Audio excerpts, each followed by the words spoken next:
I hate to say we told you so, but we told you so. Do not sleep on Apex cards.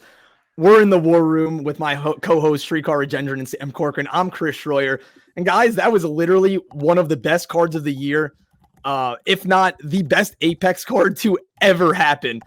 Two potential fight of the night contenders, a great main event. I'm still in shock from what we just saw. Honestly, Srikar, I'm going to start with you first. Three potential fight of the night contenders, and we laid all of them out on our preview episode with Vallejos Silva and then Ribovics Brenner, and we're like, okay, yeah, those two are going to be fight of the night potential. Then we're like, Rębecki Duncan is going to take it. And so, yeah, we get three potential fight of the nights. We get two fight of the year contenders back to back. Oh, it was insane. And I'll take this moment to kind of touch on the double standard of the Apex and how I feel like people kind of like, obviously we don't particularly, we're not fond of the Apex. Like we don't want events in the Apex, but we get these cards anyway, right? So when the lineups come out and everyone goes on Twitter and it's like, oh, traditional Apex slop and blah, blah, blah. This is not good. It's in the Apex. And then people after the event are like, why was Ribovics Brenner in the Apex?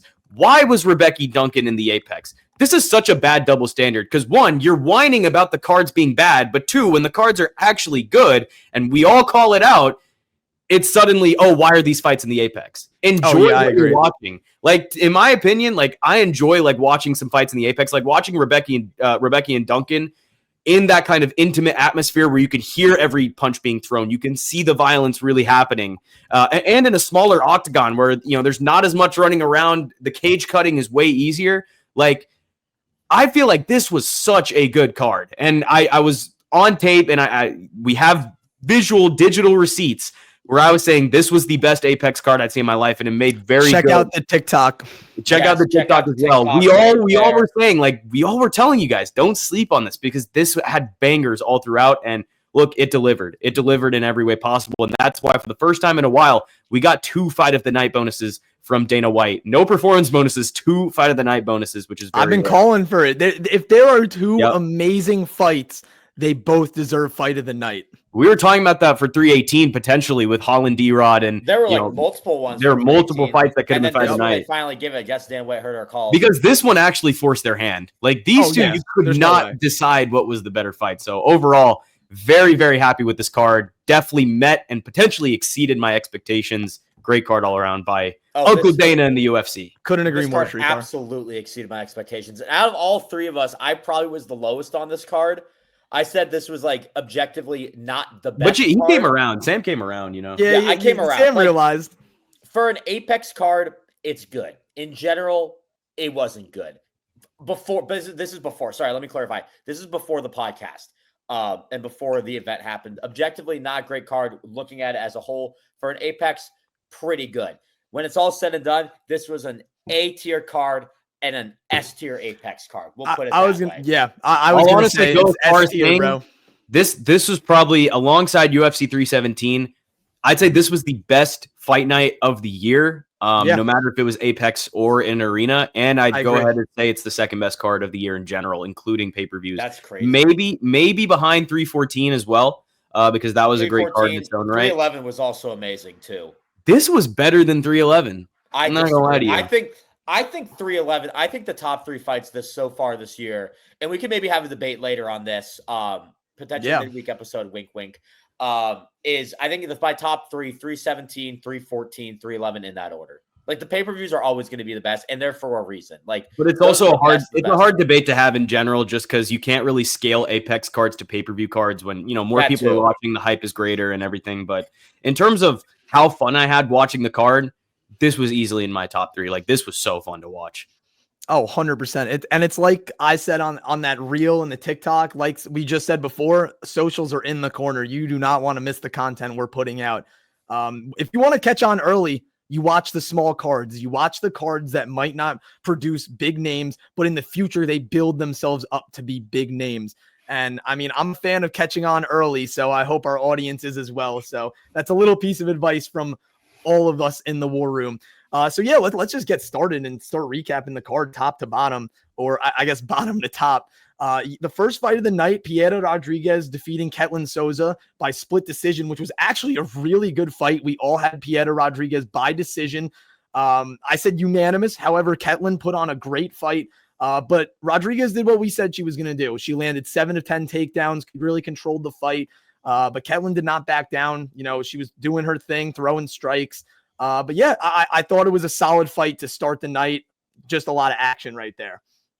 Yeah, for sure. It was a good fight to start the night. Not mad at all. We did exactly what we thought she was going to do. I got no thought, no external thoughts on this. Yeah, definitely a little closer than I thought. I was surprised that she was the dog, and you know, I guess I saw why she was the dog. I know she won the fight, but that was a little closer than I thought. But a lot of these, I will say, a lot of these prelim fights weren't as great as the main card. We'll get more into the main card a little bit later. I definitely don't think it was a split. I don't think it should have been a split, though. I don't think it was either, but I agree. It is what it is. And you know what? Honestly, I think the judges were fairly good last night. So I wasn't really too mad about that. So moving on to the second fight of the night, Rafael Esteban defeats Felipe Bunez by unanimous decision. Bunez, you know, came out swinging. He was very aggressive in the first round. He almost had a really nasty buggy choke for about a minute and a half. Esteban just waited it out. He didn't, you know, get too upset with that. He was just, you know, sitting in, I guess, guard and just trying to get air back to his head. A buggy choke, you know, puts pressure on the carotid artery, excuse me. And it's a very slow choke that, you know, will put you out, but he stayed calm, stayed composed, came back and did what he does best. He controlled the fight. We said it was going to go to decision. It did. We all had Esteban. Sam, you know, also said that Bunez was honestly a good value bet, and he really was after that first round. He did show a lot of glimpses. Yeah, it was a 29-28 UD, so he got the first round and then kind of just fell off. But I mean, at the end of the day, this was a good value bet. Didn't hit, unfortunately. Good win for Esteban, but Bunez definitely impressed me. Obviously, there were a lot of questions with him coming in. Yes. And I think this was the fight where I'm like, was this the fight where I'm like, on paper, this is like Esteban should win, but then, or Esteban should win just like because of talent, but like on paper, Bunez is a hard matchup from him. I think I said that about this fight. Yes.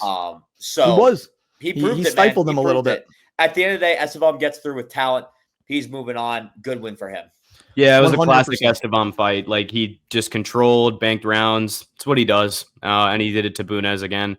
But he's moving up. He's moving his way up. I saw Charles Johnson on Twitter. Shout out Energy. I saw Charles Johnson on Twitter saying, man, Esteban is, you know, such a boring fighter. Like, this is what he does. Like, he just kind of controls. He doesn't do much damage. And yeah, you know, I tend to agree with Mr. Energy, but those are thoughts for when Esteban fights next. Yes. 100%. Esteban racked up 10 minutes and 42 seconds of control time en route to his unanimous decision victory. And the next fight did not go to decision, not even close. Srikar actually called it. Austin Bashi with a first round submission over John Giannis. It was John Giannis's UFC debut. Yeah, so we might be saying who, but I mean, Giannis, credit to him. He just ran into a Mack truck right there. Bashi is one of the best up and coming talents in the UFC. He's 23 and he's just getting better with every single fight. Yeah, I'm not sure. Like, John Giannis just kind of gave up the back very easily. Pretty much essentially as the fight started, Bashi just kind of controlled him the whole time and locked up the rear naked choke pretty quickly in that first round. But Bashi got it done. You know, short notice opponent. Even if it was John Giannis, it's tough to fight on short notice. So shout out to Austin Bashi. Hopefully things are looking up for him. Good way to bounce back after the C-Rod loss. 100%. Oh, for sure. He needed that big time. Still up and coming. A lot of room for him. Good win. It was kind of a must win for him with so many questions about who even is John Giannis. That might be a name we don't hear long in the UFC when it's all said and done. So definitely one of those fights where it's worse. It's more important to, it's like worse to lose the fight. I'm trying to phrase it the right way. Like, it's a terrible, like, it's a bad win and a horrible loss. I'll put it that way. I don't think it's a bad win. I guess bad win is the wrong win. I know what you're saying. Picking it's anyone not a high profile win. Not a high. That's a better way to say. Yeah, but I mean, he dominated. Like, he didn't have a losing moment in that fight. You know what I mean? That's true. Yeah, bad win is the wrong word completely. But that's kind of what I was trying to get at. Yep, Bashi's a pressure grappler, put the pressure on, got it done in the first round. Didn't even make it a round and a half, actually. Actually, yes, it did. Excuse me. I'm sorry. I can't read sometimes. But the next fight, Andre Pulayev defeats Nick Klein by a comeback KO TKO with a really nasty body kick. Nick Klein dominated the first round, man. He went all in, trying to shoot multiple double legs, wasn't able to get it. He actually did get Pulayev to the ground, trying to cinch up a submission, but Pulayev stayed calm. I think the lankiness really helped him in that, area of the fight. But Nick Klein, man, I mean, I was impressed in the first round, but it's kind of what happened in the Mansour Abdul Malik fight. He just gassed out. He went pedal to the metal and wasn't able to recover. And when it came to striking, Pulayev, he wasn't even throwing hard. He was just sticking the jab, just literally just playing tag. Like, he wasn't trying to knock out power. It was just, putting punches on the money. And then as soon as he saw Nick Klein was gassed and hunching over, he ripped a nasty liver shot, folded Nick Klein. Nick Klein just went to the fence and it was over. But Sam and I had Pulayev. Srikar had Nick Klein in this fight. But at the same time, actually, Sam had Pulayev by knockout. I had Pulayev by knockout. Yeah, let's talk about that for a little bit. I saw this one coming. And frankly, Nick Klein just did not look great overall. Pulayev just dominated all along. I think that's all I had to say. I mean, I called it. I wasn't surprised by it. Pulayev wins this one. He was the favorite in this one, I believe. It was a coin flip one though. But yeah, I picked Pulayev in this one. Glad I did, and I picked it by knockout. So I told you so. Nick Klein, as Chris mentioned, basically the same stuff as the Mansour Abdul Malik fight. Didn't look like he ever really grew from that. He just went all out in the first. Like, when are fighters going to realize, like, this is not the way you win fights? Unless you're Khamzat Chimaev, this is not the way you win fights. Mm-hmm. You don't just go all out in the first round, especially against a guy like Pulayev who can survive these type of moments. Right. There was a moment where, like, Pulayev was rocked. Like, I wouldn't say it was dominant, like, the whole way through, but second round was clearly him, and the body kick obviously put him out. Body shots were a big theme throughout this whole entire whole card. There's a lot of body shots, and we'll get to one at the future prelim very soon. But, yeah, man, I guess good win for Pulayev. Nick Klein, I'm not sure, man. I want to see a more measured approach from you going forward. Like, you've definitely got what it takes, but if you burn it all out in the first round, then what am I supposed to do with that? Like, you're just going to gas out, and it makes you more susceptible to the body. It makes you more vulnerable, and Pulayev took advantage of that. So good win for Andre Pulayev. Definitely. And Srikar, I was just going to say that. I mean, I think Nick Klein has a lot of potential. If he can fix that cardio issue and, not go pedal to the metal right away, unless for a fact you're going to get the finish, which I think he did. And he was close. Like, he almost had it. It's just so, like, ill-advised, though. Like, 100%. You got to know who you're going up against. You got to know that it's a 3-round fight. And if you burn everything in round one, like, you're just... Again, you got to be like a top level guy, like a Chimaev, to do that. So it's not going to work for everyone. And for Nick Klein, it has been working. Yep. And he has talent, especially in the grappling department. If he can start putting more things together, I can see him having a very bright future in the UFC. Same with Pulayev. Nice bounce back win from his UFC debut loss against Christian Leroy Duncan. He will definitely be doing some good things in the future. They gave him 2 specialists to start his UFC career. So, and he pretty much somewhat handled both of them. Definitely handled Nick Klein. And now let's move on to the next fight. Rodolfo Vieira winning by unanimous decision over Tresean Gore. And to be completely honest, Vieira, he looked good, but I think Tresean Gore, he just had in his mind that he was not going to get submitted by Vieira. And Vieira, he has 5, now 6 UFC wins, and his all 5 previous wins all came by submission. And Tresean Gore knew that. He was defending every single takedown. He was selling out to defend those takedowns, but he wasn't throwing anything back offensively. He was using all of his energy for defense. And if he just put any effort into actually throwing punches and trying to, counter punch Vieira, I think that he would have fared better, maybe even got the win. However, Vieira looked very good. I mean, it was his first decision win in the UFC. He grinded it out. And I think that it was definitely a 30-27 victory for Rodolfo Vieira. Yeah, I actually ended up I picked Vieira on the podcast, but I switched over to Gore because I thought like he just flash knockout Vieira. Like this is Tresean Gore we're talking about. But Yeah, man. Very, very hesitant to throw. Vieira was kind of just walking him down the whole time. Vieira did improve with the cardio, which is good. Like, that was one of his problems going into this fight. And he definitely looked like he could keep up for 3 rounds and keep a good pace going. But, like, Gore's just got to throw back, man. Like, you have that big left overhand. Like, you don't even got to use the guillotine that you got. Like, just throw, man. Like, and when he did throw, the shots were kind of getting through. Like, they were getting through to Vieira, but... again, Vieira just kind of kept his foot on the gas, coasted out, and took home a decision. So, good win. Yeah, I mean, you look at we talked about this in the podcast. Tresean Gore, so athletic, has all the skills it takes to be a good MMA fighter, and then just gets in his head. Yeah, that's his big issue, man. He just keeps getting in his head. I don't think we're gonna see him for too long in the UFC. If this is we're just gonna get out of Tresean Gore. He's 6-4 right now. That's a terrible record.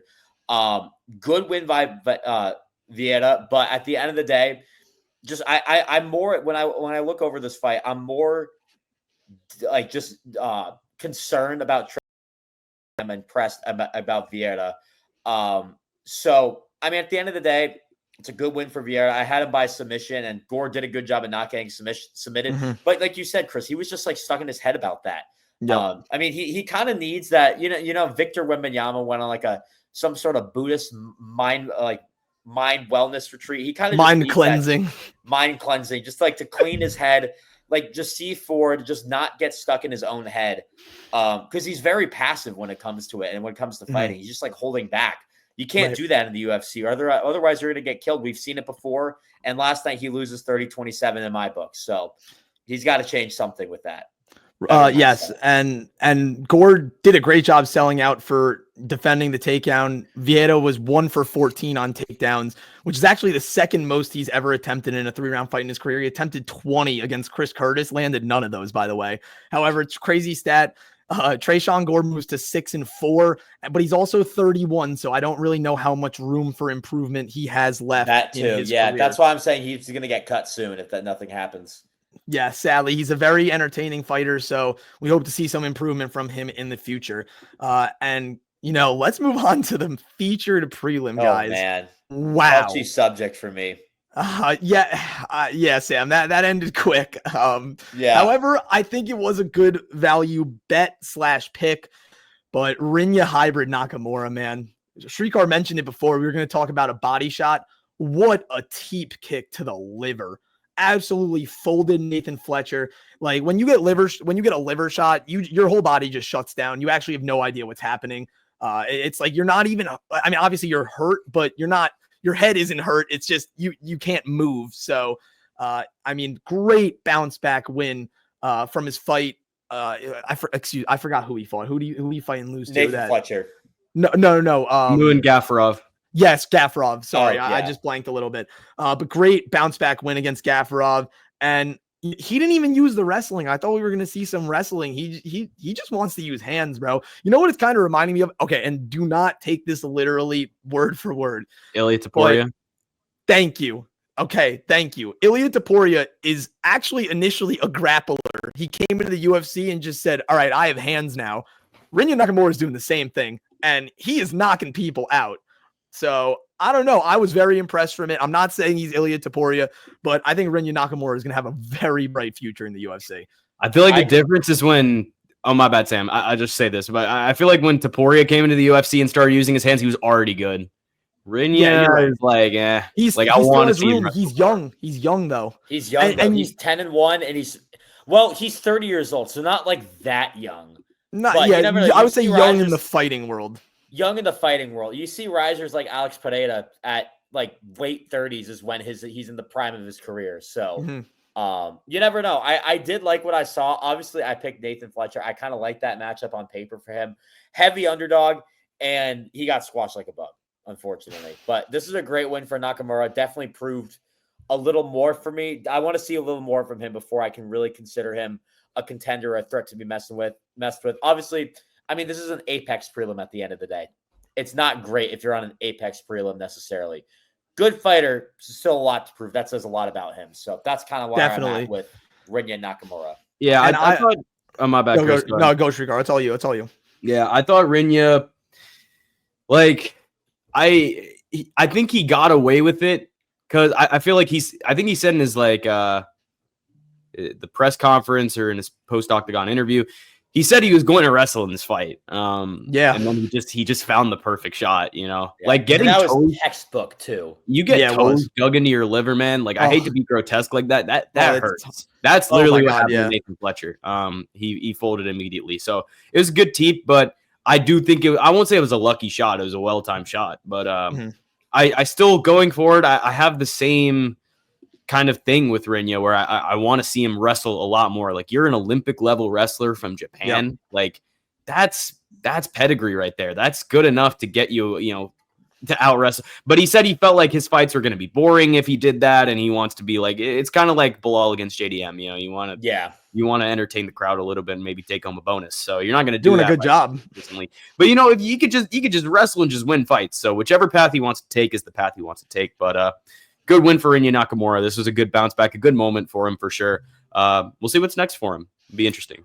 100%. I was actually very impressed with his maturity after the fight. Michael Bisping asked him, you know, who do you want next? Who are you going to call out? And he says, I'm in no place to call anyone out right now. I need 2 or 3 more fights to call someone out and actually feel confident in it. So he wants anyone. UFC, you know what we say? Sometimes it's like it obviously he's not the level of Dariush, but Srikar, we had this conversation of Dariush was like, I'll fight anyone. Yeah, I was about to say that's like a very different thing than what Dariush said. But that's because they're also 2 different like stages in their careers. Right. You know? That's why I was very impressed with Renya not being like, oh, I want this guy, I want that guy. He's like, I know where I'm at right now. Just give me anyone and I want to prove myself. So it'll be very interesting to see what happens with him in the future. But nonetheless, great body shot win. I think this might have been the 3rd card. I saw a stat that it was like the 3rd Apex card or card with 2 body shot knockouts. I'm not sure. I'm going to double check that stat. Yes. So I'm going to double check that stat. So I'm not feeding you guys false information, but nonetheless, body shot knockouts are hard to come by. And we had 2 of them on the prelims. So very impressive from all the winners on the prelims. Now, guys, let's move on to the main card. What a main card. This was actually out, guys. Oh, 100%. That was actually ridiculous that I would go back tonight and just watch every single fight again and be okay with it. Like it was ridiculous. Yeah. Maybe not every single fight, but yeah, you know except for like not host a Cornell. We'll talk about that later. We'll talk about that later. I mean, an insane card. We're seeing future contenders in the making on this one. Yep. This is what the Apex is for. And we can get right into it with the guy you said, Chris, is a future contender in the making, Kevin Vallejos. I had it by KO. It went to decision, but I mean, I had it 30-27 all along. Yep. Dominated Danny Silva all fight long. And Danny Silva wasn't backing down too. I really liked how he was just talking smack, wearing his heart on his sleeve, not backing down. And then he was even doing the Max Holloway at the end because he was like, "I just want to brawl, bro." Like, I just want to brawl. And Danny Silva was I have the counter opinion to that. Ooh, okay, let's hear it, Treek. I just feel like Danny Silva was losing every exchange in that 3rd round. He was like trying to, I wouldn't say like cope, but he was trying to like keep it entertaining by just taunting and not. He was. Yeah, no, anything. Definitely. I agree with that. Like every exchange, Vallejos was landing the bigger shots. And like, that's kind of how you play yourself up. I guess like he was losing every single boxing exchange. Like, I'm not even going to hold you. Like good fight and all, but Danny Silva was definitely way hotter in that 2nd round than in the 3rd round, in my opinion. Dude, they were both throwing haymakers, though. They were both throwing for sure. They're both throwing. I know Vallejos even tried to wrestle a little bit. Yep. I was going to say, I like him mixing it up. Yeah, it was a good test for Vallejos all along. Honestly, next up for him, man, I'd like to see him fight like an actual like wrestler. You know, I want to see Kevin Vallejos fight. You know, this is a guy that's going to be fighting up as well, but Muhammad Naimov potentially could be a good one for him. If you want to give him like a true wrestling test. I think with Vallejos, it's very interesting because there's so many different paths you could take with him. But if you want to give him a tried and true wrestling test, there's no better test than Muhammad Naimov, who's kind of near the top of the division, or not the top of it, near the rankings in that regard. So I'd like to see that happen. But good win for Vallejos. I thought that was a really, really good fight. Definitely a contender for fight of the night. We all thought it maybe could have been fight of the night up until that point. We said that twice. I think on any regular Apex card, that would have been fight of the night. It would have been fight of the night. I completely agree. And it didn't even crack the top 2 for this one, which is crazy. Which is insane. I was tweaking out the whole night, guys.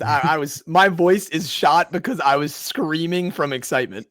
That's awesome. I think you're on the right track though with the wrestling, Srikar. I think it should be. I like the Naimov pick. I won't lie. Naimov's on a good win streak right now, though. I think he can fight a little further up. Somebody that I think needs to fight down, who has wrestling skills, is Julian Erosa. He lost his last fight to Costa. Melquizael Costa. Yeah, I'm not good with Melky. I love Melky. Yeah, he's good. Yeah, a few nights back. But before that, he was on a 3-fight win streak. Ricardo Ramos, Christian Rodriguez, Darren Elkins, good 3-fight win streak. He's a very active fighter. I mean, well, he had 2 fights in the span of a month. So he's been doing a lot. I think this is a good fight. Timelines match up.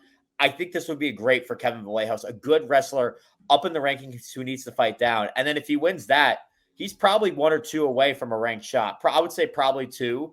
But he's climbing up slowly and surely. I think we're on the same page. A wrestler is going to be a good idea. I like that fight, but I don't even think Erosa is going to wrestle. I think he's literally just going to strike with Blade. Like, Erosa gets into ego fights. I like that fight as a pure striking battle, though. That'd be a lot of fun. That's another thing. Like, Erosa can strike. And at the end of the day, I think if you can give Vallejos someone that can strike and wrestle, just give him the threat of both. And I think that works. Like, this is a true test.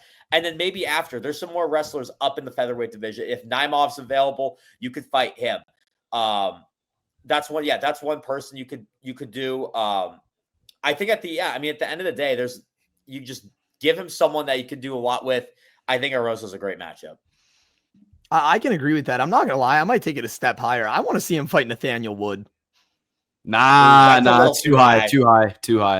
Dude, Nathaniel Wood's about to fight for a ranking. Like, I think I have Nathaniel Wood. Actually, I have Nathaniel Wood match made for Giga Chikadze, who's number 15.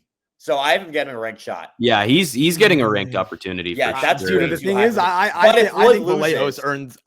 I think Vallejos should fight him, and winner just moves into the rankings. I don't think it's too early. It's way too early. Vallejos is way too. He's only had 2 UFC fights. Yeah, it's too early. I don't know. Way too early. I know that I see the record. I understand it, but this is way too early for him. You can't. I don't think you can just bulldoze a guy to the rankings. Like Nathaniel Wood is about to fight like a gatekeeper, like a Dan Ige. You know, like he's about to fight like into the rankings. All right. What if I backtrack? What about? Oh my God! Wait, this would be crazy. Okay. What about Hyder Emil? I actually don't hate that. I actually thought of that. That would be a banger. I thought of Hyder Emil. I wouldn't hate that either.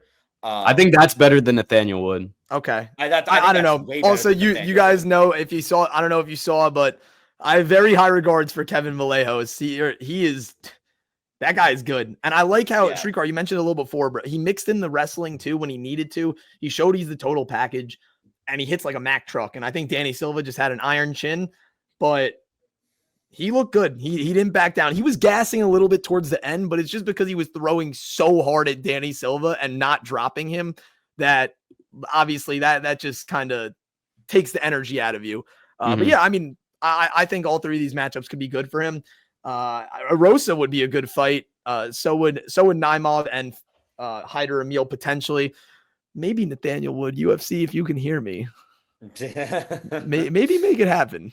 A decision warrior versus someone who doesn't. I just don't think it should happen right now. Maybe it could happen in the future if they're both. I think in the future that's a fantastic fight, just not right now. But like right now, I think Nathaniel Wood would get a ranked opportunity, and if he loses, that's not a bad matchup for Vallejos, depending on what his. But even then, Vallejos would have to get one more fight in the meantime, and he'd have to get. Well, yeah, they would probably fight like around the same time, so those timelines would match up. For sure. Sounds good. Regardless, great fight from Danny Silva and the winner, Kevin Vallejos, who I actually saw someone say on Twitter could be the best Argentinian fighter in UFC history. And I could agree, but there's a guy also on the main card who's kind of making a name for himself. I'll talk about him a little later. We'll get there in a second. But second fight of the night ends in a finish. The gatekeeper of all gatekeepers. He was my lock of the night. Neil, the Haitian sensation Magny, beats Elizu Zaleski dos Santos by KO TKO. hits him with a nasty knee to the head in the clinch in the second round, drops him actually, and he just did not let up, flattens him out, and just started wailing shots. It was almost like the Mike Mallet finish, in my opinion.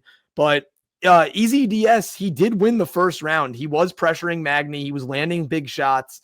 And I'm not really too sure what happened in the second round with him. I think the length and just the size of Magny got to him, as well as the experience. But Neil Magny,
for him. And Magny for Carlos Leal is not too far of a step down, but it's a solid step down where Leal can still win and potentially get that prove it win that he needs to kind of raise some more eyebrows in the UFC. Because right now you're looking at him, you see a 1-2 record in the UFC, not looking great on paper. But I mean, I think if you look more deeper into it, Leal's a fantastic fighter. I would probably pick him in a fight with Neil Magny, but you can't discredit Neil Magny. He's a great gatekeeper. And I think Carlos Leal is a good matchup for him. Yeah, I had the exact same thing. I think Magny's fighting Leal next. In terms of this fight, if you guys don't know like what my process is before we like record these episodes, before like when fights honestly get announced, I do a ton of film study, man. Like I do a ton of film study. I like take notes, like visually. I just watch stuff. And then like a little bit later after we record, just kind of go back and peruse through, especially if I'm like a lone wolf on a pick. I just go back and peruse through it and see if I'm missing anything. I watched after we finished recording our predictions episode, I watched Neil Magny and Mike Mallet. I watched how that fight went, and I saw how he kind of did Mike Mallet, and I was like, there's a part of me that's kind of feeling like he's going to do Zaleski dos Santos the same way, where he's going to get into these ground exchanges, and then once he locks up a body triangle, he can easily just flatten out Zaleski dos Santos and just pummel him, just like he did in Mike Mallet, and that's literally what he ended up doing. So I made some nice money off Neil Magny. I don't really got much to say for this fight. Good win for Magny, but I think he's going to be thrust into that gatekeeper role once again with Carlos Leal on the horizon. I do like that pick. However, it's another kind of gatekeeper fight for me. This guy actually just won, 2 weeks ago on the Derek Lewis Taliesin Teixeira card. What about Jake Matthews? I think Matthews deserves a bigger step up. I think he should be fight. I think Matthews has already proven that he's a better fighter than Neil Magny, and I think he deserves a fight up. It's the same thing you're saying with Nate Wood. I think Matthews could get a title. I don't think I have a matchmake for I agree with Sam. Let me look. I don't have a matchmake. Matthews Matthews should already be fighting into the rankings. It's like for one of these like unranked guys that have to pass that. test. I don't know. I think, look, Neil Magny is pretty much the measuring stick in welterweight. All of the best guys have fought him and either beat him or lost to him. I'm not saying Easy DS is one of the best guys, but you know what I mean. I think that's a good measuring stick for him. It's kind of the same thing. Like actually, to be fair, Chris, I don't know. To be fair, I actually did matchmake Jake Matthews with Kevin Holland, who's also kind of in the same area as. Okay. But at the time you made that match, Holland was ranked. Holland was ranked, and then then actually the week after I switched it to Holland and Muslim Salikov. And that honestly, Salikov and Jake Matthews would be a good fight too. I just think Holland and Salikov would be good because those are the two kung fu kings in the UFC. Obviously, one's nicknamed that, and the other has been the longtime fan favorite kung fu king. We'll put it that way. So I actually don't hate a gatekeeper for Jake Matthews. I just think Magny's a little too far down for that. With that being said, though, Neil Magny's schedule recently, besides this fight, was one of the hardest stretches in the UFC, and going 5-5 is pretty impressive for him. So Definitely. I don't hate that on second thought. I might have a switch. All right. If it's not Jake Matthews, if we're not doing like a gatekeeper fight, I mean, Leal and Matthews definitely would be a gatekeeper fight as the measuring stick to see where they're at. This fight was supposed to happen in 2019, never happened. What about Vicente Luque as like an unction? That too. I thought about that too. I think it could be an unction. I thought about that too. I just think someone a little younger, like Carlos Leal, was a little better. Okay, I think those. I was just throwing stuff. Those are the two I thought of because those are around the same ranking. Like,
But for a fun fight, like I don't think it's bad at all. Like if they don't want to give him a surging contender, then I say Luque would be a great fight because it never happened, was supposed to happen. But Leal or Matthews, in my opinion, would be good regardless of what happens. Neil Magny gets the TKO victory over Elizu. It's Elizu, right? Elizu Zaleski dos Santos, who I don't know how he was the favorite, but he was. So let's move on to another underdog that was picked actually unanimously by all of us. Unanimous pick, and she got squashed like a destroyed. She actually won the first round, and then I heard the 29-27 scorecard at the end. I was like, oh my god, she got 10-8'd in the second.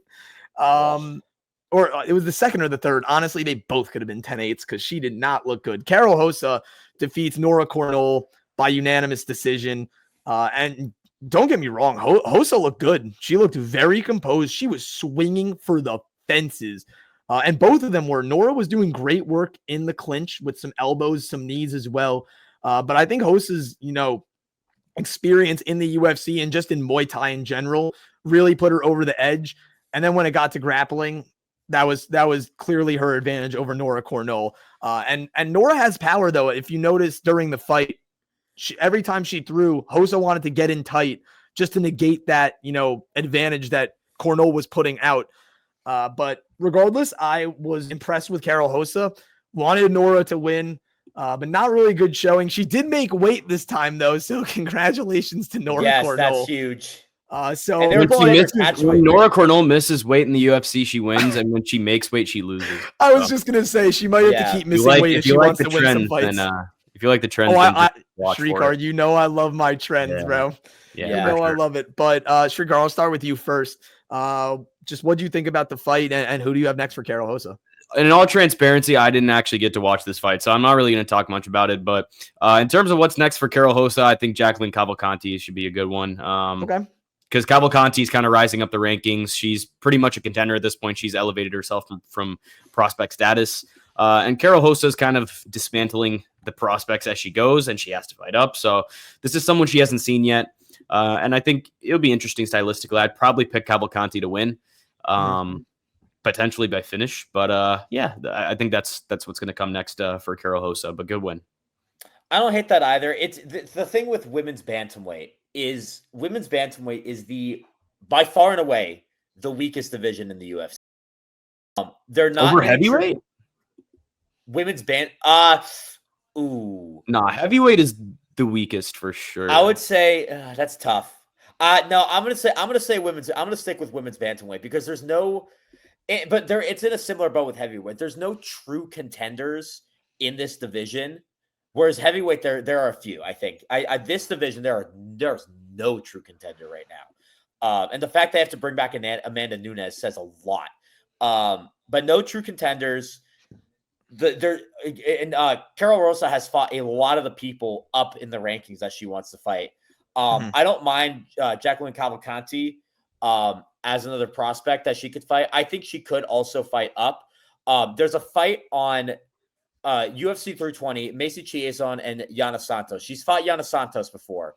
Yeah. But if Chiasson loses, that's 2 straight losses for her. I wouldn't hate Carol Rosa versus Macy Chiasson. Another option, and this one I really didn't like that I thought of. But if Raquel Pennington loses to Norma Dumont on UFC Noche, that's another option. I didn't really like that though, especially because it's a 2-fight losing streak for Pennington. At the end of the day, though, I thought she got robbed the first one. She's a former champion, and fighting Carol Rosa after 2 fights after you lose your belt just doesn't feel right for me. Well, see, if she loses to Dumont, like there's no better matchup. Like she's not gonna fight up. You know, I guess, yeah. It's unfortunate reality of it, but yeah. Yeah, and I want to say Rosa has fought Dumont before. Maybe. I'm not 100% sure. Or maybe she has. Okay, yeah, she has. She lost to Dumont. Yeah. Okay, that's what I thought. Yeah, because I didn't write Dumont down on my ranking, but on my matchmaking options. But I think those 2 are good options as well. If you want to feed her a prospect, you could go Cavalcanti. I have her fighting Irene Aldana next, so kind of in the similar boat, I guess, next. Where Aldana, though, has to fight a little further down, and I think Cavalcanti is worthy of a bigger fight than Carol Rosa right now. But I don't hate it. You have Cavalcanti fighting Irene Aldana? Yeah. Oh, okay. Yeah, honestly, I think that would be a good fight. I was seeing some things on Twitter and online about potentially Rosa fighting Juliana Pena. Oh, which what were you gonna say?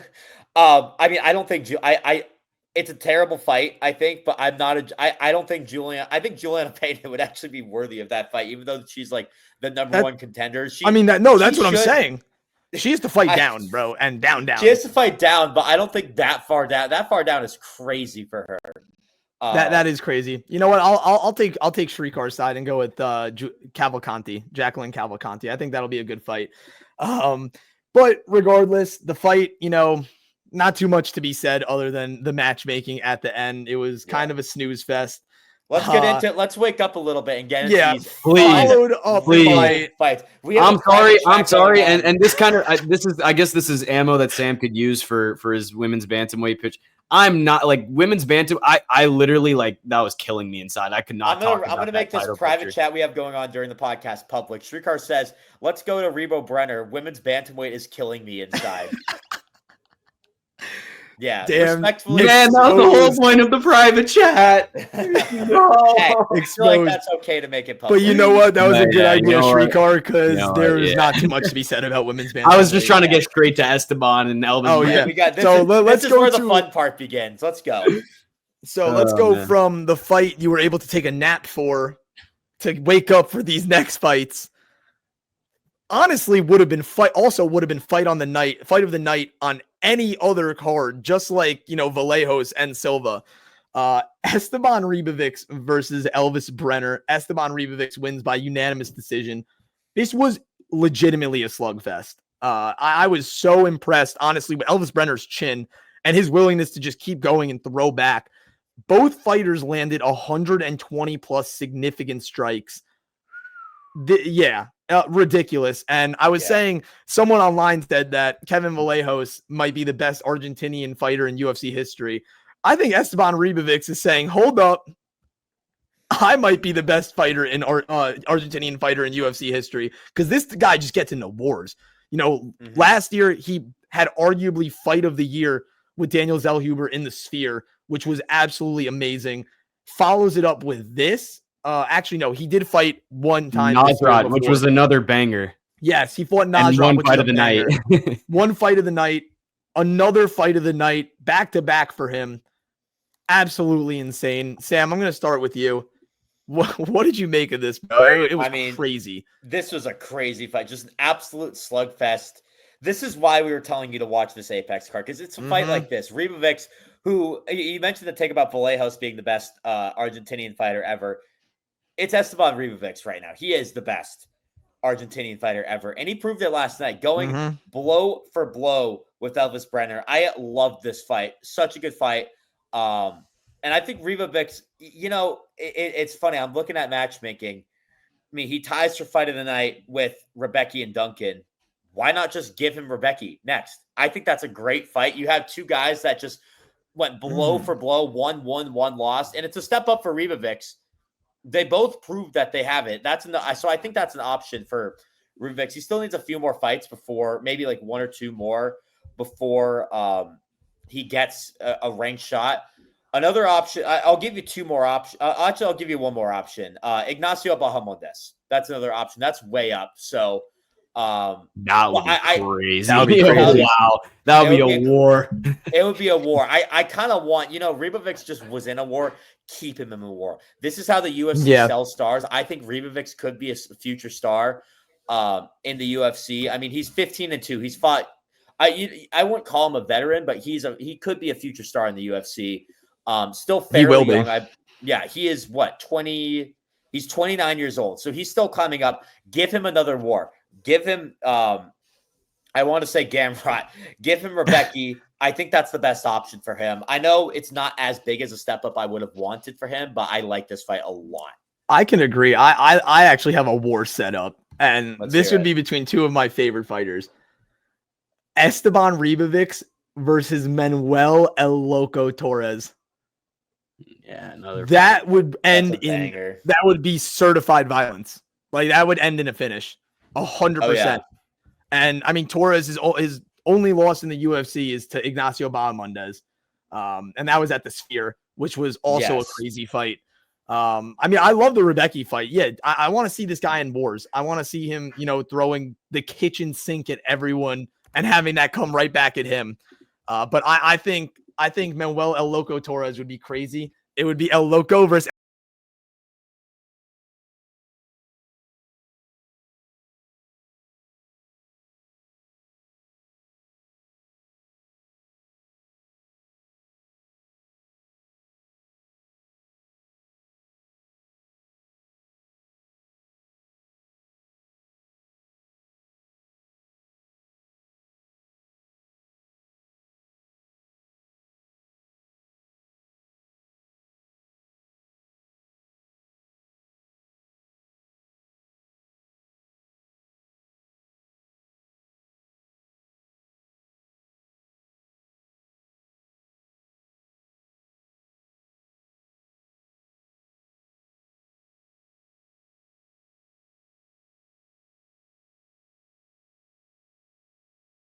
a lot of violence. This was a lot of fun.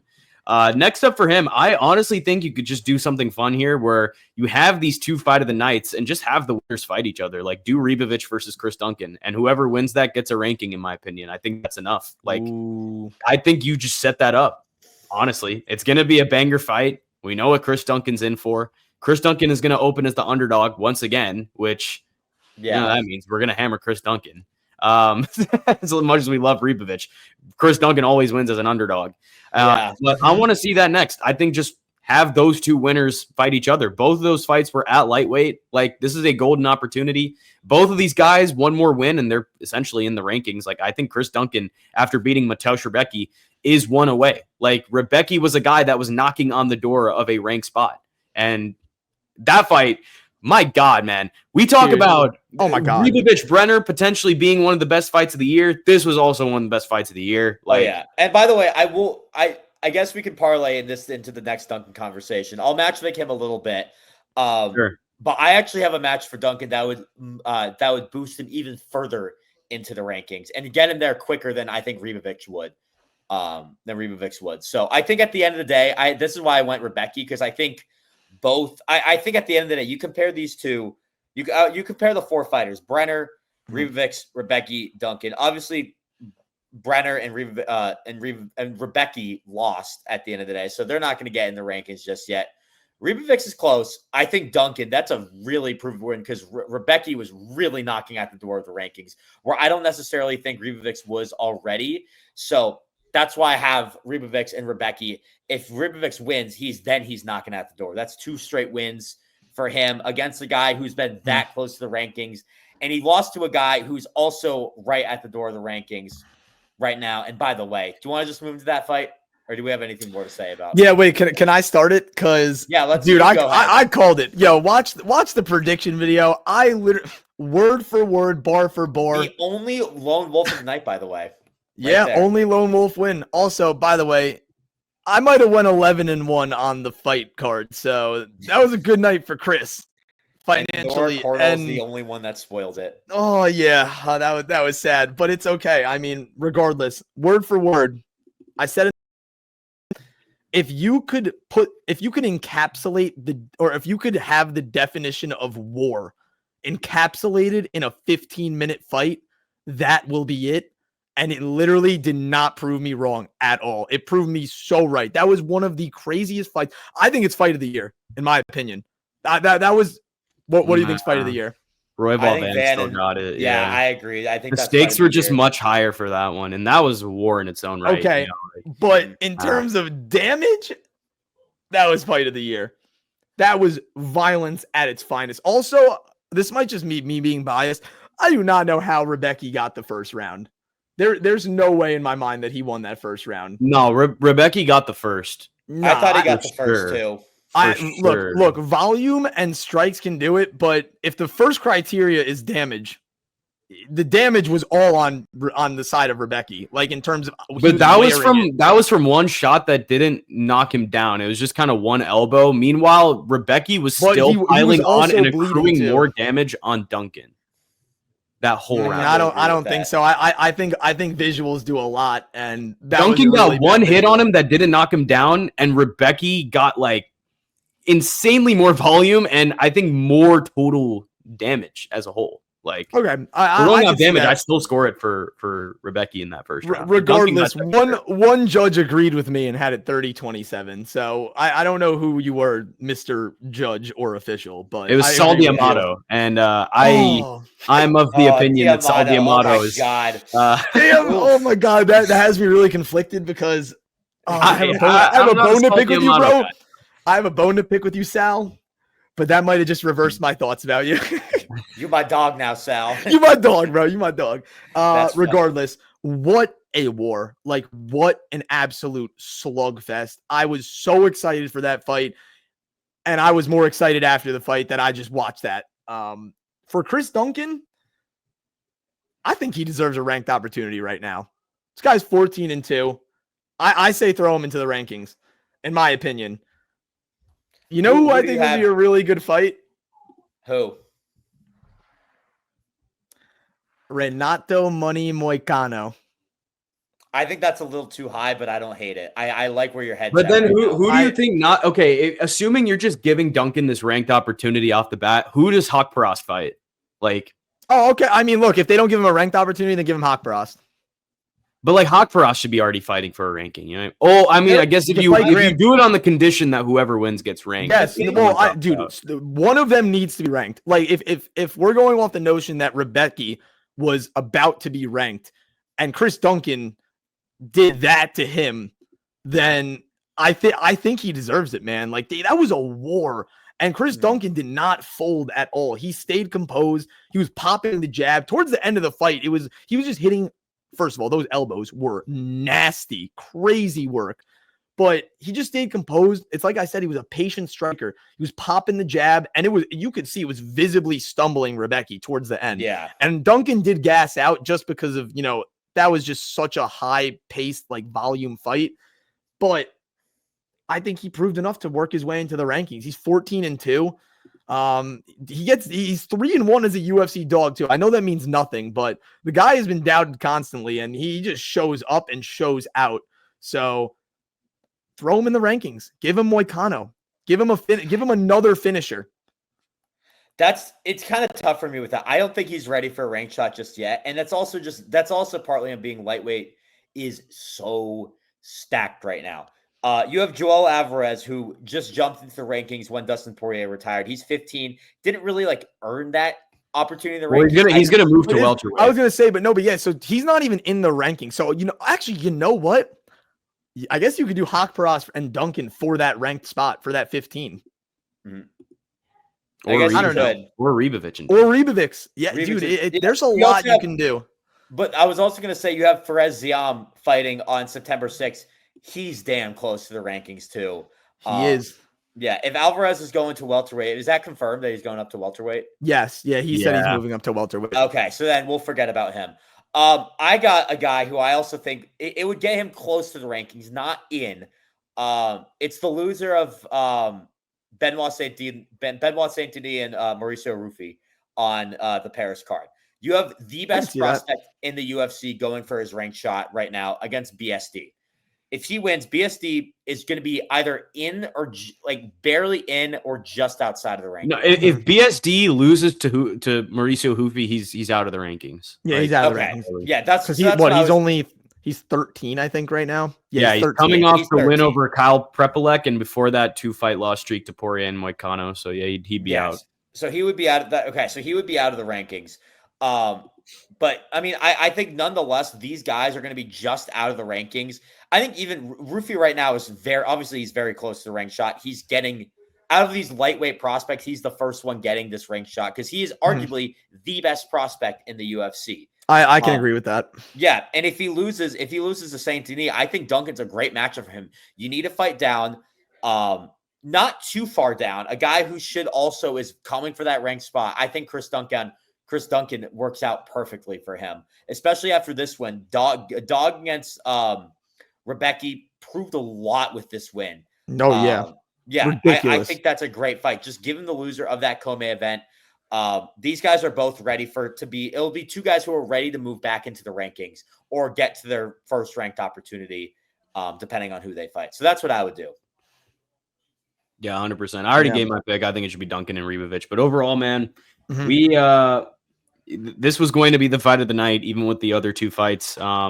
And we got 2 fight of the nights, obviously, so it didn't really matter. Yeah. But yeah, this was a banger. Obviously, so many bangers on this card. This was just kind of not really the cherry on top, because the next fight was the cherry on top. But man, this was a war. Very, very excited about what the lightweight division is shaping up to be going into the future. That unranked pool is so good, man. So good. Oh my God, it's ridiculous. And it's just lightweight bangers at lightweight, so you can never not be excited at a lightweight fight. Lightweight has been the strongest division in the UFC for quite some time now, in my honest opinion.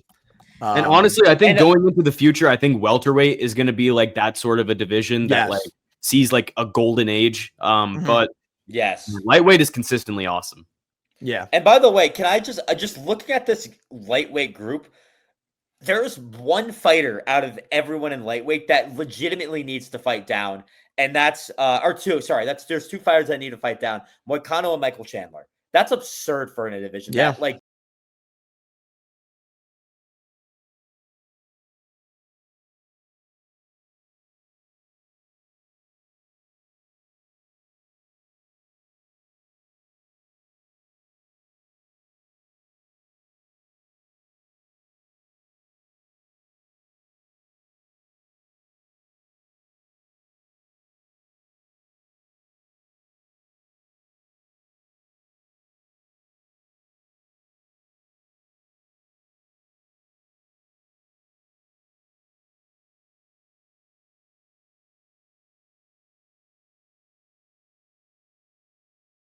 High profile name.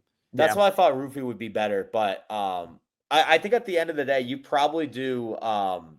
If you're going to feed a prospect into the rankings, it's probably going to be against Moicano. Yeah, for sure. Yep. I think it'll be against Moicano. We will see the future of Chris Duncan and Mateusz Rębecki, because wow, that was certified violence. Absolutely amazing fight. Very glad we got to watch that and predict it too. Yes. However, like Srikar said, the cherry on top was the main event. Tatsuro Taira bouncing back very nicely and very cleanly from his split decision loss to Brandon Royval with a round 2 submission over Hyun-Sung Park. And it was just Taira's fight all the way, in my opinion. Yeah. Came out guns a-blazing, even dropped Park at one point in the first round. He almost got the first round submission, came out in the second round, and just got to business. Honestly, I was very impressed. I thought Hyun-Sung Park would have done a little bit better. However, Taira is just a man on a mission right now. And if you want me to be completely honest, I really don't know who he should fight next. I'm very torn between, This is very obvious for me, in my opinion. Yeah, are you going to say Brandon Moreno?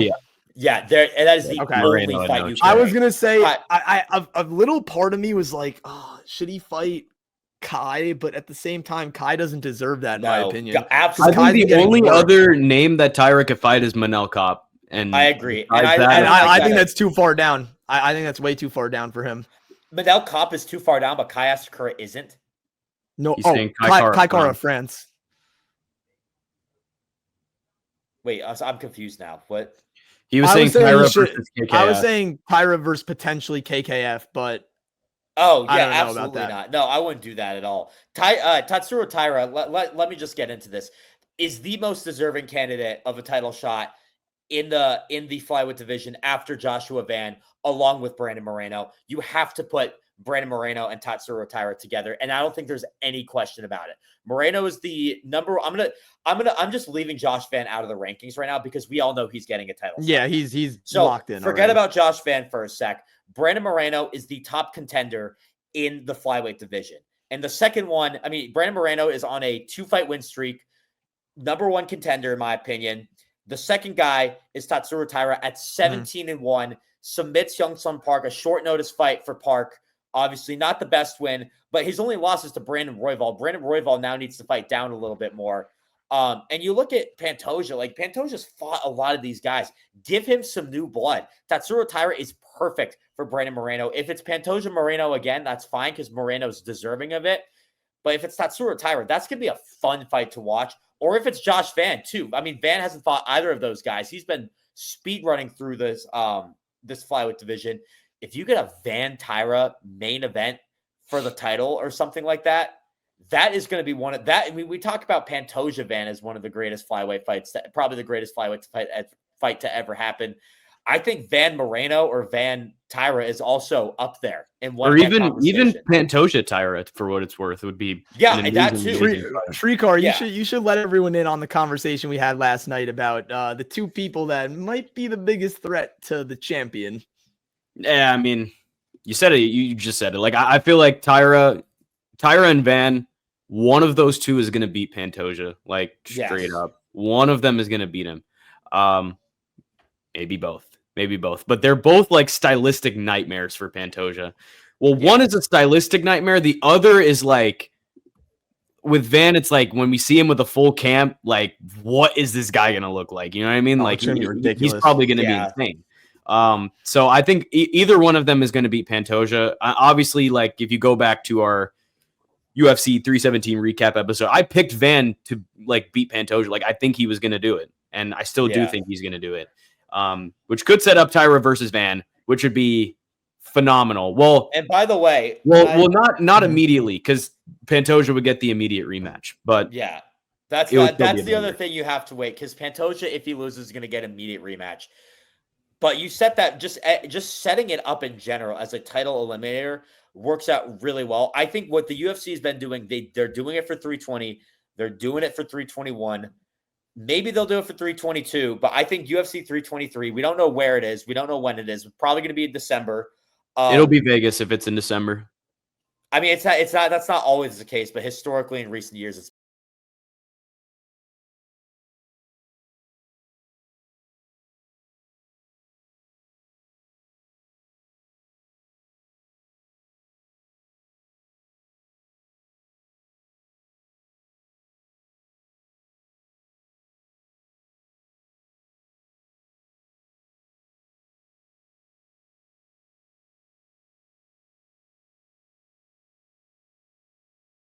Noche card's not like right now. The co-main is set for Raul Rosas, I think.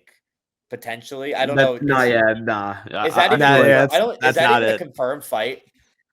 Yes, I think it is. Against Robfon, it is not. It is not confirmed. Oh, it's not. I thought it was. That is not a confirmed fight. That's just a rumor right now. So there's nothing right now. Which, by the way, if that fight happens, Jesus, man, what are we doing? Raul Rosas is getting the jump up of dreams, man. Lifetime. I mean, he makes money. I get it with him. But I honestly think, I mean, Taira didn't take much damage in this fight.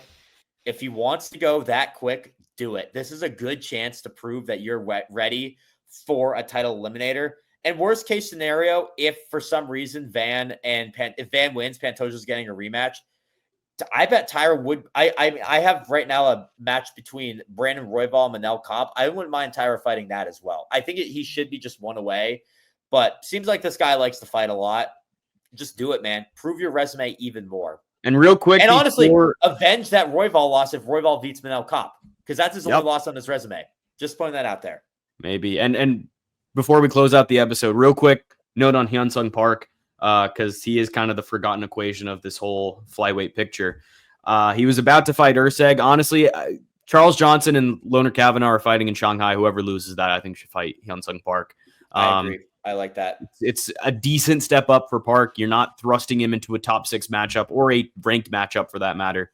You're giving him something he can win. And I think with these prospects that get thrown into these big main events and just on short notice too, give them something they can win. Just like Jose Ochoa last week. Yep. Give these guys a winnable matchup and just keep building that hype. I think you can still do that with Hyun-Sung Park. It's just Taira's too much, man. Like Taira is just different. There's levels to this. So it's not that Hyun-Sung Park is bad, man. Like I don't like that whole discourse that Park is a fraud and when like it's Tatsuro Taira. But give him a winnable matchup, keep building him up, give him the experience he needs. So that's what I'd do for Park next, for sure. I definitely agree, Srikar. Yep, I think you said it perfectly. But that'll do it for this card. And guys, that was honestly one of the best Apex cards to ever happen. Follow our socials. They're all in the bottom right corner, right next to Sam. However, we might be back with a midweek. We might not. You know what? If we are, we will. We'll let you know what we're talking about. Okay, we'll make it a surprise. We're not going to spoil it right now. You guys will like what's coming your way. There's always stuff to come up. Always news. That's kind of how the midweek started last week. Is because Tuesday is when Tuesday's when they actually hop in the war room, like not the MMA war room, not our war room, but the actual UFC, the real war room. That's when a lot of news drops. We'll be there for it. So there might be breaking news, and we are always here to cover it for you guys. But that'll do it. If not back midweek, we will be back on Friday for the predictions for UFC Fight Night. Roman Dolidze taking on Anthony Hernandez should be a good fight. Yes, 100%. But that'll do it from the War Room for Srikar, Rajendran, and Sam Corcoran. I'm Chris Shroyer. We'll see you guys later.